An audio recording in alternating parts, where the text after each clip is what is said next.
Now we've all been there, right? You hit send on a newsletter, you feel good about it, you've worked hard on it, and then an hour later, the first unsubscribe message pops into your inbox. An online business tends to glorify subscriber numbers, right? More is better. You shouldn't just have 1K, you should have 10K or 100K or even 1,000,000 subscribers. But the reality is that unsubscribes feel like rejection. Like a rejection of your words, of your newsletter, of your product, of your business, of you. And I think it feels that way, especially to those of us for whom putting ourselves out there and taking up space doesn't come naturally in the first place. So today, let's talk about the one thing that you can do to prevent unsubscribes. Now, the title of this video is deliberately clickbaity. I really wanted to poke fun at all of the marketing bros that will send you emails with 10 proven hacks to grow your newsletter and prevent signups.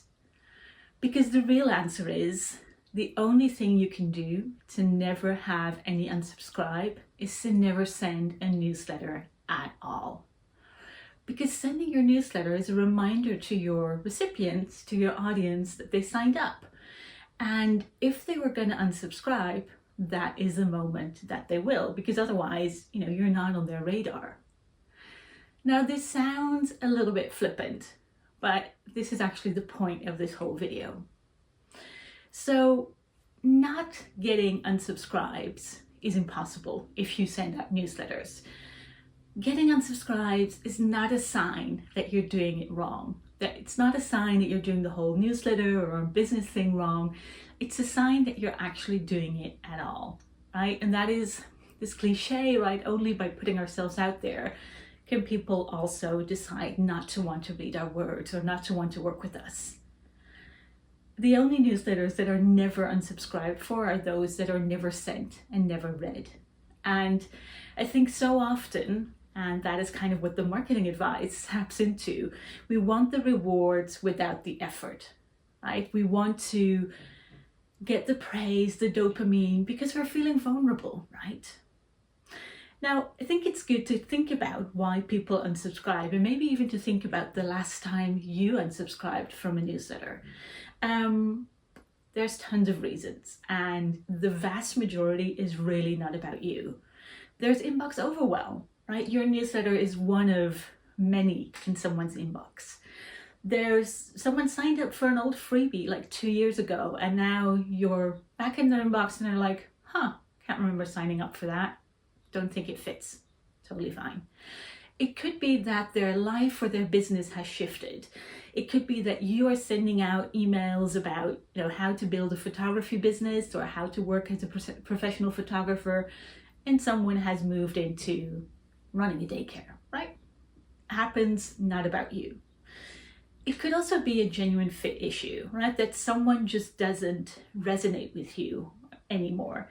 And that is okay. They are actually kind of doing you a favor, because what a lot of that marketing advice that tells you how to, grow your list to 10K and 100K and all of that, what it ignores is that we shouldn't strive so much for a big list as we should strive for an engaged list.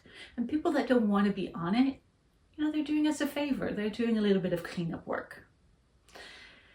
So if we're dealing with unsubscribes and if you're feeling bad and deflated and rejected and discouraged about it, completely normal. There's a couple of practical things that I often share with my clients and with other small business owners. So my biggest tip is to please turn off your unsubscribe notifications. Many email providers or newsletter providers will have like this automatic box checked on, right? That you get a notification. That is killing. Try to stay out of the dashboard page of your newsletter subscribers that kind of shows you like a little graph, which will then sometimes plummet. Stay out of that. Don't check your stats, especially not the day after or the day of. If you do want to check your stats, wait a week or two, because then the stats are much more realistic, but they're only stats, right? So I would say try to stay out of them if you can. And then pay attention to the signals that aren't numbers. So you might get replies or mentions. People might sign up to work with you or buy your product and say, hey, I found you, or I connected with you through this newsletter. And even if none of that has yet happened, that is not a sign that you're doing a bad job. There's this whole other video that I could record about how we're not used to replying to newsletters. So if no one's replied, that just means that you're probably early in this journey. And you can use this time to practice your writing, right? Writing is a practice, and finding your voice takes time. So even if you're not getting any replies, that is completely fine. And the only way through this uncomfortable feeling is to keep writing.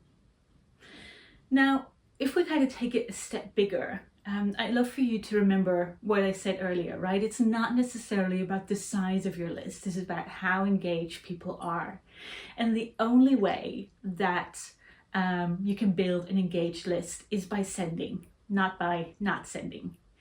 And in some ways, every single newsletter functions as a filter, right? So it kind of filters out the people who weren't going to buy from you anyway, right? Let's say that today you send out a newsletter and 200 or 200 people unsubscribe. That sucks, that can hurt, but they were not going to buy from you anyway.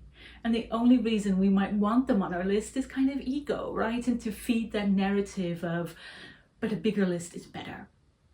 And I think especially for those of us who want to do slow and gentle but effective marketing, we are really drawn to newsletters because they allow us to go deep and really foster a connection.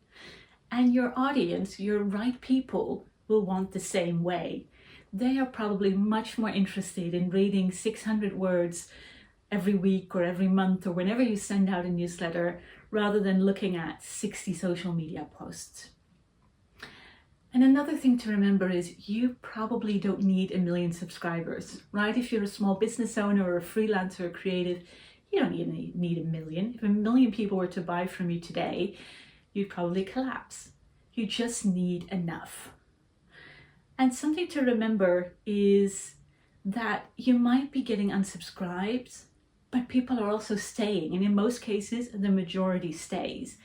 And those are the people that you want to be writing for.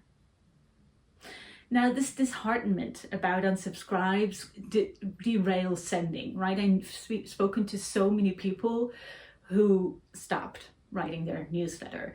And that's why I made an audio pep talk about it. And it's one of the 5 audio pep talks in my self-led course, Small Business Newsletter Magic, which is all about helping you to create a joyful and effective newsletter, from writing and finding your voice to sending and tips on growing and building community around it, and all in a really gentle way.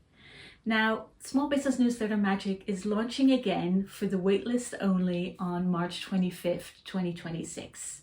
And if you sign up for the waitlist, you'll also get a 10% discount during the first couple of days on the launch and some lovely bonuses. Now, I hope that if you're feeling disheartened about unsubscribes from your newsletter, that this video has helped and that it provided a bit of a reframe.